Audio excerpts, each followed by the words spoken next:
Oui,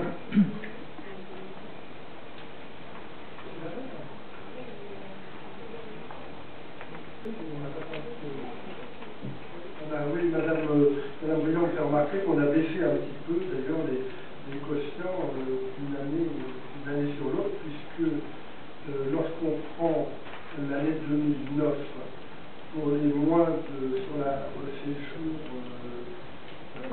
honnête, on était à 80 € pour le quotient de moins de 190 €. Cette année, on est à 70 €. C'est-à-dire qu'on a baissé de 12%. Pour la tranche au-dessus, on est passé de 100 € à 90, la tranche supérieure de 120 à 110, la tranche supérieure de 140 à 130, la tranche supérieure de 160 à 150. Donc on a baissé tous nos tarifs, je parle pour le même séjour, hein, bien évidemment. Il y a... Oui, je vous en prie.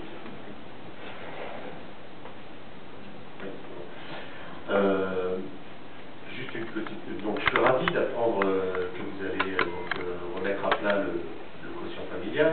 Donc si j'ai bien suivi, on va rattraper une cohérence qu'on aurait dû faire depuis un certain temps. Bien évidemment, comme vous le savez, le quotient familial étant notre cheval de bataille, un de nos chevaux de bataille, on aimerait bien évidemment être associé à cette remise à plat. Voilà, merci. Oui, Monsieur Toila, vous dites que c'est un peu chose d'un bail, je le comprends bien, mais il n'est pas très sûr que des changements dans les différentes tranches changent beaucoup de choses pour les administrés. Parce que quand on prend par exemple actuellement la restauration scolaire, je crois qu'on a une douzaine de tranches. On ne va pas augmenter, on ne va pas faire 25 tranches de quotient, ça n'a pas de sens. Donc ils ont évolué. Pas tous de la même manière, il y a des tranches qui ont évolué un peu plus que d'autres, on va les recaler pour qu'ils soient un peu plus égaux, etc. Mais il y a quelques personnes qui, passant d'une tranche du dessus au dessous, vont payer un tout petit peu moins cher, et puis des gens qui, passant de la tranche du dessous au dessus, vont payer un tout petit peu plus cher.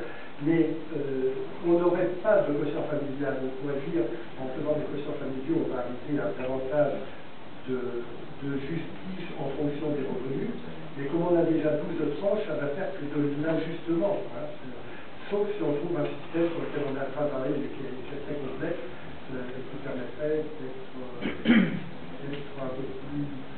un peu plus à la pointe du progrès dans le domaine. On travaille dessus pour l'instant, donc c'est un peu thématique, je vous en dis davantage. Mais M. Toila, ce n'est pas notre objectif de mettre en place une usine à gaz non plus. On cherche effectivement à être au plus juste envers les concitoyens.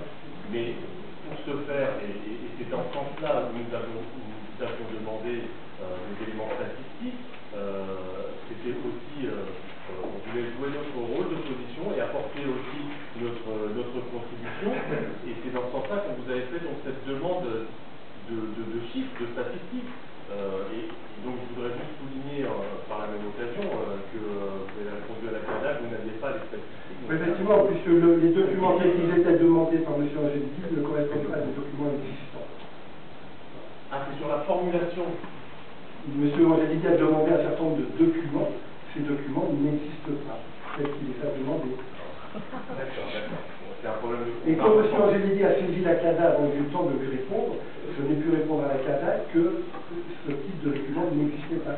Si M. Angelique a eu la patience d'attendre, plutôt que de saisir la CADA le 30e jour de sa demande, comme on n'avait pas de document, on travaillait dessus, puisqu'on aurait pu peut-être lui donner des éléments. Dans le jour où il a saisi la CADA j'ai pu lui répondre qu'on n'avait pas de document correspondant à la demande de M. Angelique. Ce qui veut dire que les documents existent aujourd'hui? Non, on était en train de travailler dessus quand M. Angelique a saisi la CADA. Voilà, il n'y a pas de document qui reprend les éléments qu'il souhaitait avoir.